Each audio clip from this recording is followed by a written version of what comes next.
Ngayong gabi ay babasahin natin ang isang sulat, ang isang confession mula sa ating sender. DJD, I had a partner for 5 years. Wala kaming mga away na napupunta sa hiwalayan until last month she decided she wanted space. A space without me. Pumayag ako kasi baka nasasakal ko na siya, hindi ko napapansin kasi baka nagkukulang na ako para sa kanya. Because we are both working, nakampante ako sa haba ng panahon, never sumagi sa isip ko na magloko siya. Lumipat siya ng bahay na hindi sinabi sa akin kung saan banda. Until coincident na may gusto nalaman ko kung saan siya nakatira. Ang gugulo talaga magkwento ng mga nagkikwento sa atin.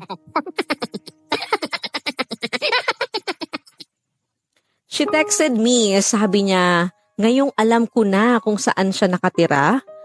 Huwag na akong maghahabol kasi wala na kami at that time. Nasabi niyang space, it was 10 days pa lang yung nakakaraan. Then after a couple of days, she texted me ulit kasi block niya ako sa social media. Sabi niya kukunin niya na lahat ng gamit niya sa bahay namin. I was shocked. Di ko alam ang gagawin ko. Hindi ako nakapag-isip ng tama until one day, naisipan kong bisitahin siya sa tinitirhan niya. Doon ko nahuli, may kinakasama na pala siyang iba. Ang sakit pero kailangang tanggapin eh. Nahirapan nga akong ibigay yung space na gusto niya ngayon. At ngayon pa kaya may kinakasama na siyang iba, di ko alam kung saan siya kumukuha ng lakas ng loob. Knowing that na-settle ko para sa kanya, tinanggap siya ng family ko. Kahit puro mga lalaki ang kapatid ko at hindi nila maintindihan ang nararamdaman ko. Since naabutan ko silang magkasama, nagwala ako sa tinitirhan nila in a glimpse. Napunta ako sa barangay. Pagkakausapin sana kami pero hindi ko nalapitan ng ex ko dahil pinagbabawalan siya ng bago niya. Masakit sa lahat, nasa harap ko sila, pinagtatawanan nila ako, halos maghalikan pa. Before things happened, I was questioning myself. Where did I go wrong? Lahat ng sinisisi ko sa sarili ko. Mag-isa ako sa bahay na aksidente ako, tinawagan ko yung ex ko to process the clearance sa hospital, kaso ni isang sagot sa mga tawag ko, di siya sumagot. Nagstay ako sa bahay for almost 2 weeks. Nakaratay, may sakit, di man lang ako nagawang bisitahin. Like, pakiramdam ko pusa akong iniwan sa gitna ng kalsada. Natanging ang choice ko lang, magpasagasa o tumakbo. Wala akong sinabihan sa mga kapatid ko, kaibigan ko, katrabaho ko about sa problema ko. Kasi sabi ko, aayusin naman namin to. Why should I pa? Kung alam ko lang sanang may iba na, nagparaya na ako before ko pa malaman ang katotohanan.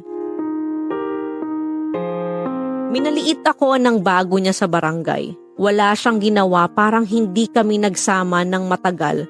Kung tingnan niya ako, parang basura. Ito yung pumatay sa akin. Until now kasi nai-imagine ko pa rin. Wala eh. I got all the chances na palitan siya, naiwan siya. Pero I chose to stay. Pero at the end, ako pala yung ibabasura niya. I was so nervous sa barangay kasi akala ko nagkamali lang ako. Pero sila na, umamin na may relasyon sila. Pinapili siya, 5 years o 5 days. Pinili niya yung bago.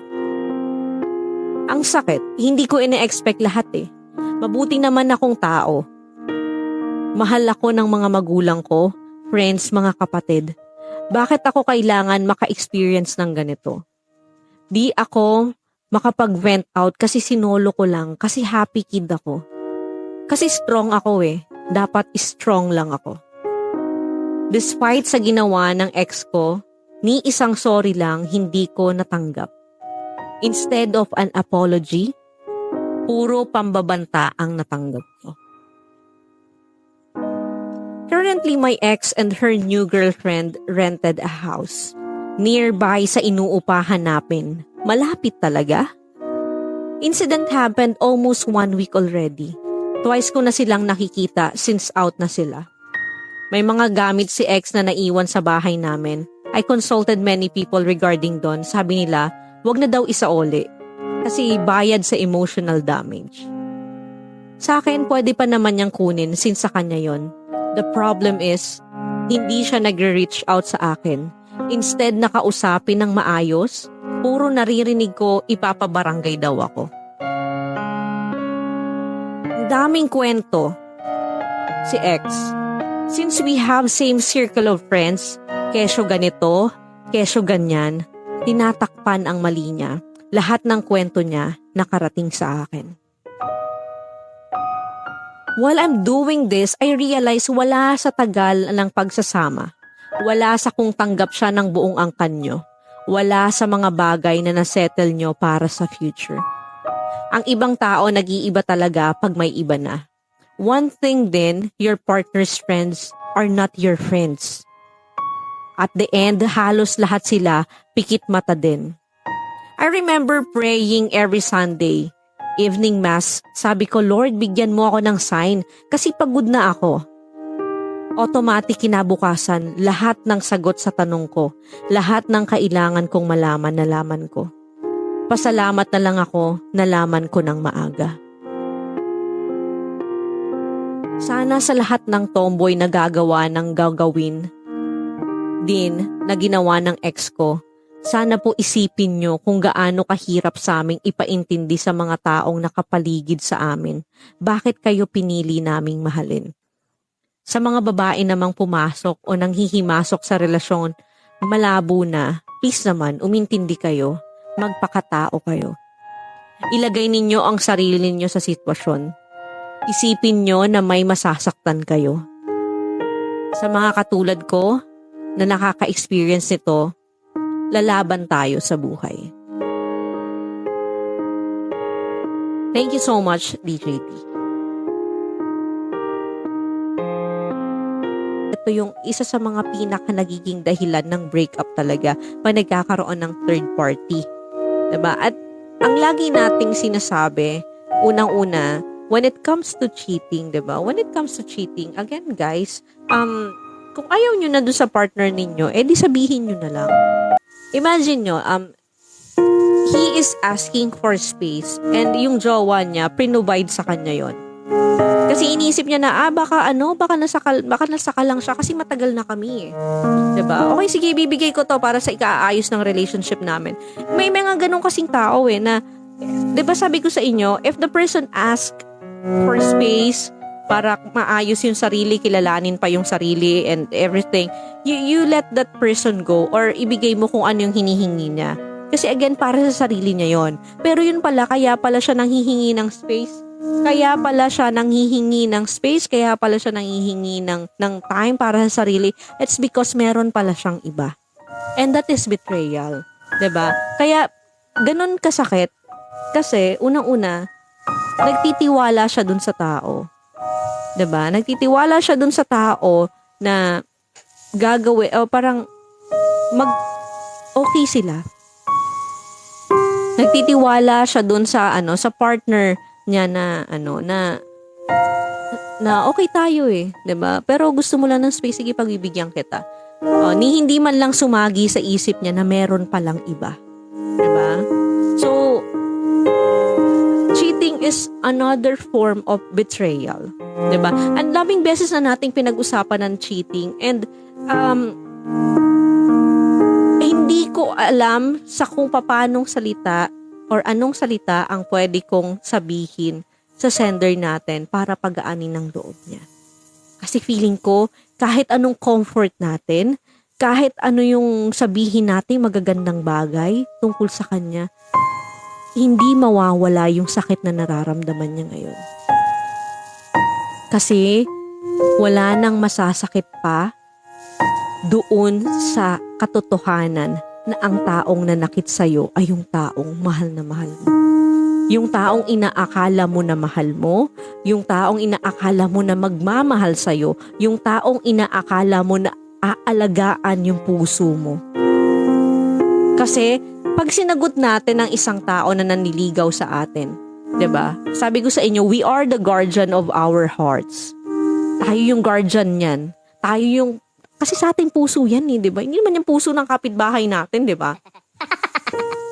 Tayo ang guardian ng puso natin. Kapag ka may nanligaw sa'yo, 'di ba? Yung sinasabi na, pwede bang papasukin mo naman ako sa puso mo? 'Di ba? Ganon yung linya. Bakit? Kasi nakakandado yung puso mo eh. Nasa sayo yung susi eh. Ngayon, pag sinagot mo yung tao, binigyan mo siya ng duplicate key.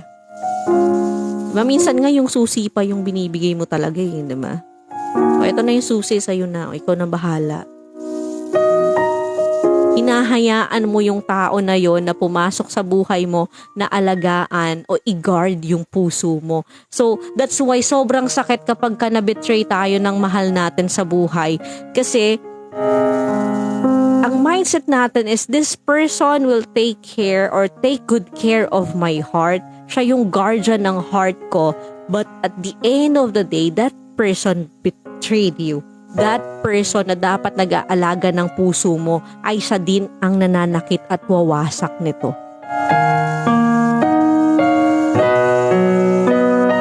Kaya sobrang sakit. Kaya sobrang sakit ng cheating. Kasi ganun, yung akala mo, ito pinagkaloob mo, binigay mo sa kanya yung tiwala, pagmamahal, and everything nandyan. But at the end of the day, yung tao na inaasahan mo na magiging tapat at magmamahal sa'yo ng totoo at tunay, hindi pala yun yung nangyari. I want you to understand, guys, that there is no justification on cheating. Walang kahit ano. Walang kahit ano ang pwedeng magsalba sa'yo doon sa idea na nagloko ka. Oo, kahit pa sabihin mo na, hindi kasi selos yan, praning mag-isip yan. Alam mo, hindi kasi masyado yan magastos. Alam mo kasi, mabunganga yung asawa ko na yan, ay ang jowa ko na yan. Naku, hindi ko maintindihan, ang sama ng ugali. You cannot justify cheating dahil lang may mali yung partner mo. So kung may mali yung partner mo, why don't you correct your partner? Bakit hindi mo i-correct yung partner mo instead of cheating? 'Di ba? Instead na maghanap ka ng iba, bakit hindi mo na lang i-correct? O ngayon, kung ayaw mo na talaga, hindi ko na mako-correct, wala ugali na niyan. Alam mo DJ, masama na talaga ugali niyan. Pinagtiyagaan ko lang. And then you break up with your partner. Hindi reason yung pagkakamali o kakulangan ng partner mo para maghanap ka ng ibang tao. Okay? So, yung sinasabi nyo na baka may pagkakamali, there will always be like that. Kasi there's no perfect person. Walang perfectong tao sa mundo. Palagi mayroong pagkakamali yan. Kaya nga sabi ko sa inyo, diba, na when it comes to cheating, it doesn't mean na yung nag-cheat lang yung may mali. There will always be something na parang baka may something din sa'yo, may mali ka din. May mali ka din, kaya niya nagawa yun. Pero again, hindi yun reason, yung imperfection mo, hindi dapat reason para mag-cheat sa'yo yung partner mo. Sabi ni Yobab, traumatic yan, pero di lahat ng naiiwan, hindi nasasaktan. Oo naman. Hindi naman porket hindi porket nang iwan ka, di ka na nasasaktan. Kasi, again, may mga bagay kasi na you just have to cut it. You just have to end it. Oo, may mga ganong sitwasyon sa relationship guys. You just have to let go. You just have to end the relationship kasi mas magiging masakit pa kapag tinuloy-tuloy nyo pa yung relationship. May mga ganon. So, yung ex ko dati, nang hingi ng space, sabi ko, sige, ako din.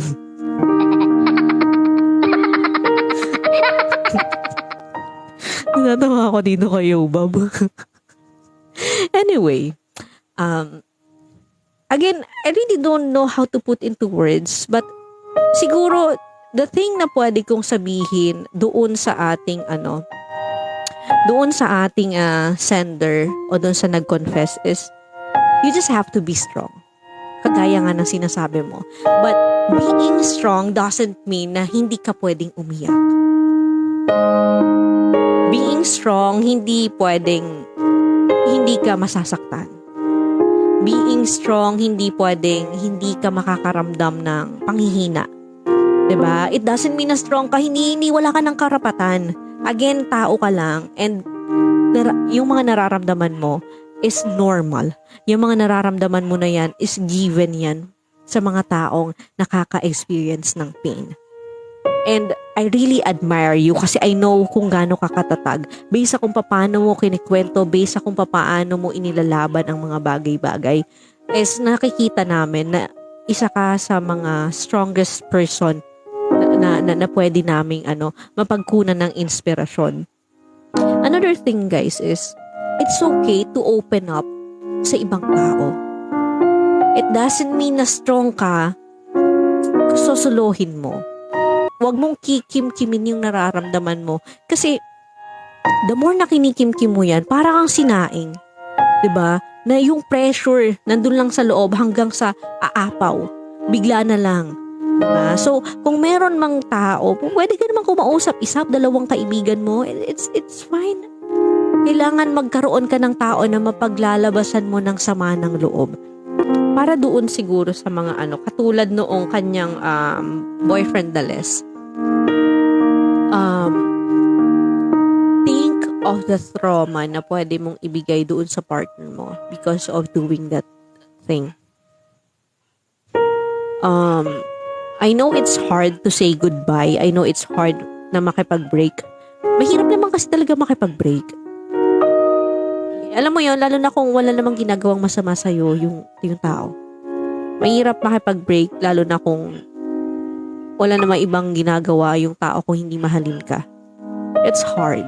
I know it's hard. But you pick of a right timing to end the relationship. And ipaliwanag mo sa kanya kung bakit kailangan mong gawin yun. Kung bakit kailangan mag-end yung relationship ninyo.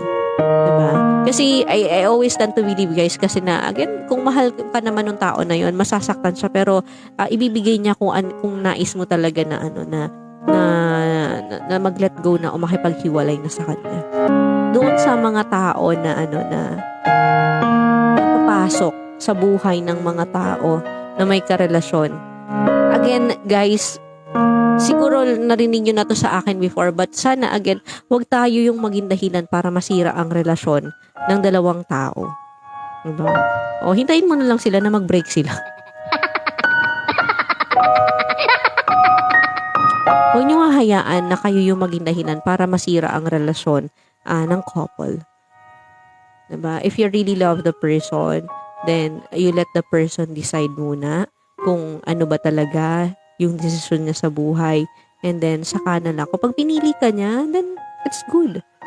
Pero kapag hindi ka niya pinili, then huwag mo ipilit yung sarili mo sa kanya. There's a lot of people who will love you. Who can love you. Who's willing to love you. Diba? Hindi lang naman yung tao na gusto mo na taken, yung pwedeng magmahal sa'yo. Marami pang iba dyan. Diba? Kasi baka hindi mo lang ino-open yung sarili mo kasi akala mo, yan lang yung tao na magmamahal sa'yo the way na ginagawa niya. Diba? But, ang totoo, meron pa palang iba dyan na willing naman na mahalin ka higit pa sa pagmamahal na ino-offer ng tao na yan sa'yo.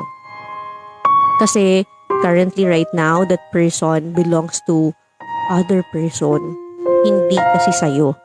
Diba? I know it's hard and it's painful din. Masakit din naman na nagmahal ka ng taong taken.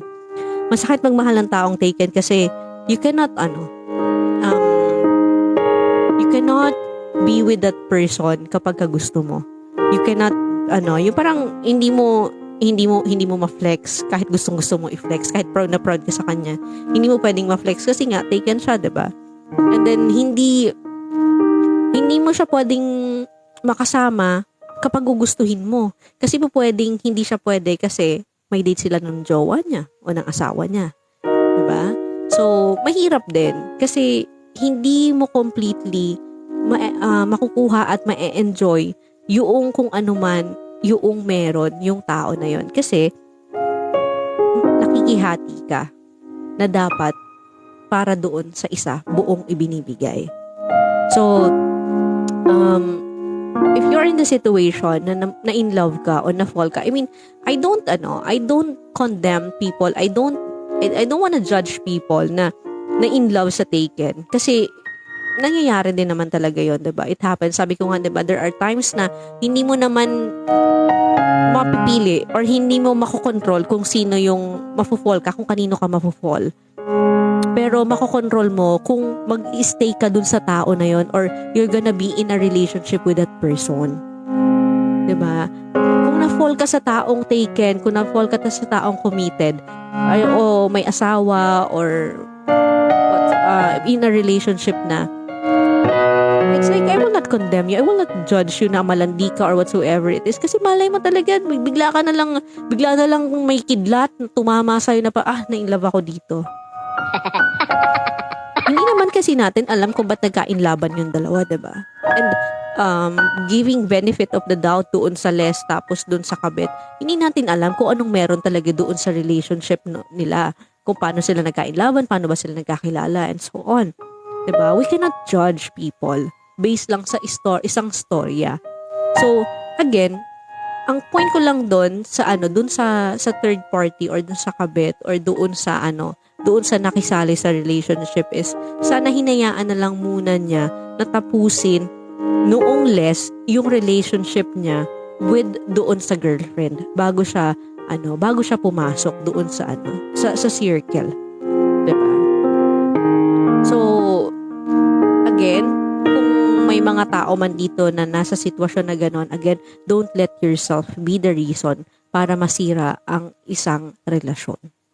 Okay? And always remember na there will always be someone who will love you.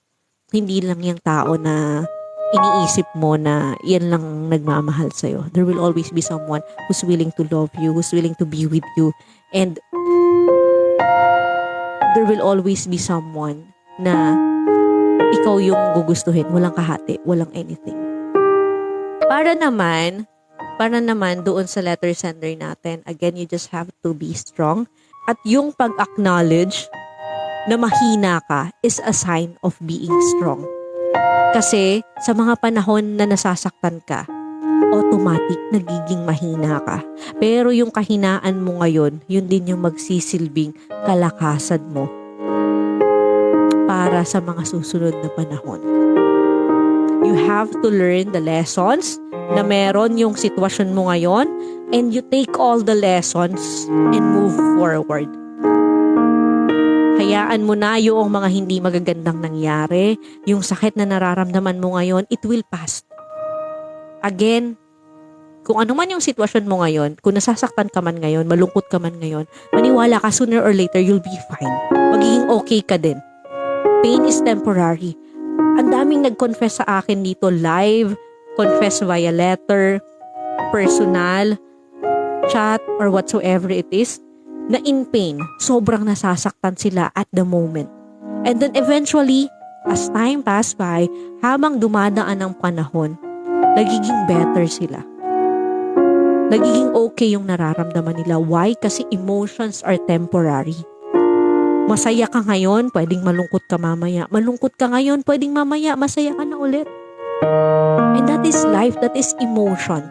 That is you being a person. That is you being a normal human being. And that is emotion. So, ikunin mo lang yung lessons mo at wag mo nang dalahin yung mga bagahe ng sakit na nararamdaman mo. You have to move forward. Diba? Moving on requires stepping forward. Laging paabante ang hakbang. Huwag hahakbang patalikod. Huwag lilingon sa sakit na naramdaman ng nakalipas.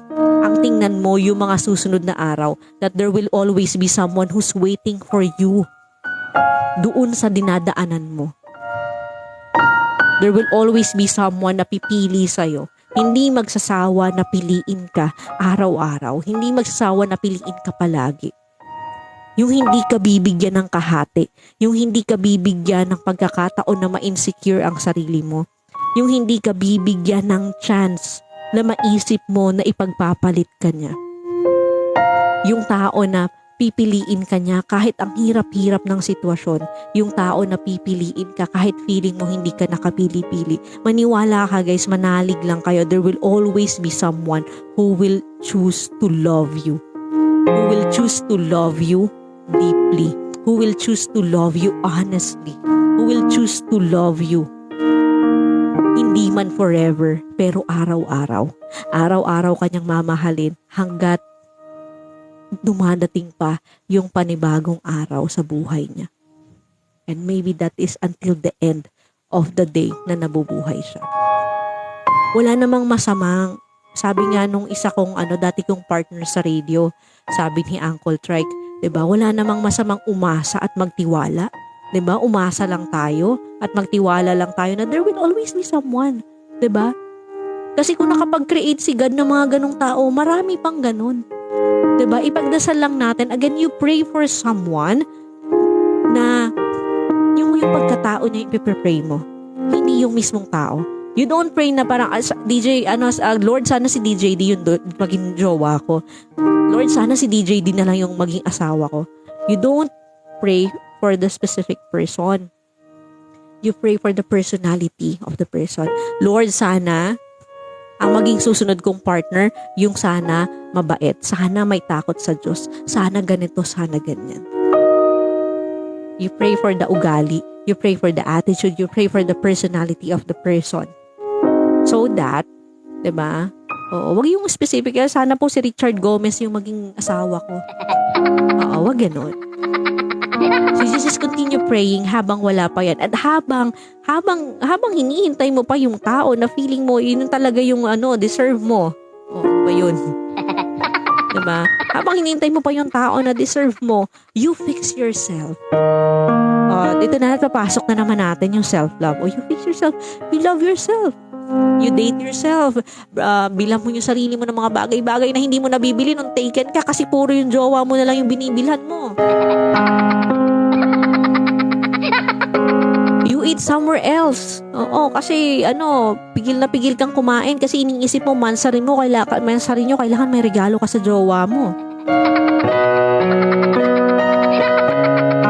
You spoil yourself, you spoil your family, you spoil your friends, you do the things na magpapasaya sa'yo, na magpapahappy sa'yo, you do the things na magpapagaan ng pakiramdam mo. Oo, na mas mafe-feel mo na parang magiging okay ka. You make yourself a better version of yourself. Why? Kasi at the end of the day, pag ginawa mong better version yung sarili mo, at the end of the day, sa'yo yan. Hindi naman yan para sa akin. Para sa'yo yan. And kapag dumating na yung tamang tao para sa'yo, tamang tao ka din para sa kanya. Sabi nga nila, the more daw na masakit, the more na maganda yung kapalit. So, if you are in pain right now, mag-ready ka na kasi ang kapalit niyan, sobrang blessings mula kay God. Mula sa mundo. So, i-ready mo yung sarili mo. Hindi pwedeng lalasing-lasing ka. Hindi pwedeng lasenggo ka dyan. Oo, hindi pwede. Kasi pag nandyan na yung blessings, may amats ka. Hindi pwede. So, you have to prepare yourself. Kailangan maligo ka, maghugas ka ng plato. You make yourself a better version. Kasi pag dumating na yung blessing na nakalaan para sa'yo, paano mo tatanggapin yun kung hindi ka ready? So, you have to ready yung sarili mo. Diba? So, you have to prepare yourself for doon sa talagang nag-uumapaw na blessings. Again, pinagpapahala ni God yung mga taong nasasaktan. Pinagpapahala ni God yung mga taong nahihirapan. Diba? Kasi, once na tumawag ka sa Kanya, talagang pakikinggan niya yung prayer mo.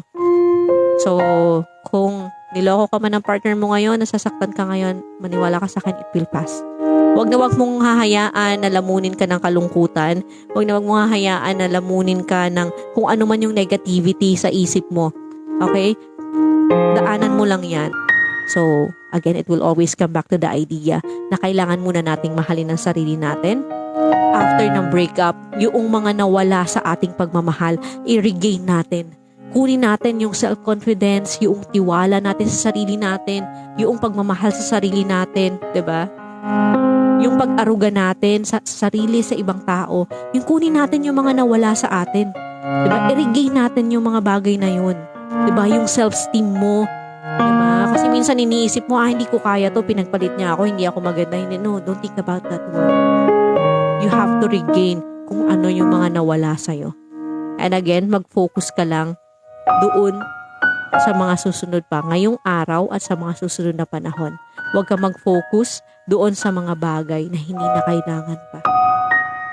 Hindi mo na kailangan mag-focus doon sa sakit na nararamdaman mo. Again, you take the lesson and you move forward. Moving on requires stepping forward. And the first step para maka-move on ka is acceptance. You have to accept na wala na kayo, tapos na, niloko ka niya. Pinagmukha ka niyang tanga, masakit, pero kailangan mong tanggapin. And after you accepted the fact na ganun ang nangyari, eventually you're gonna move on. So, kapit lang, magdasal ka lang, at tatagan mo pa. Kasi, dadating din ang panahon na mahahanap mo at mahahanap ka ng tao na kalaan para sa'yo.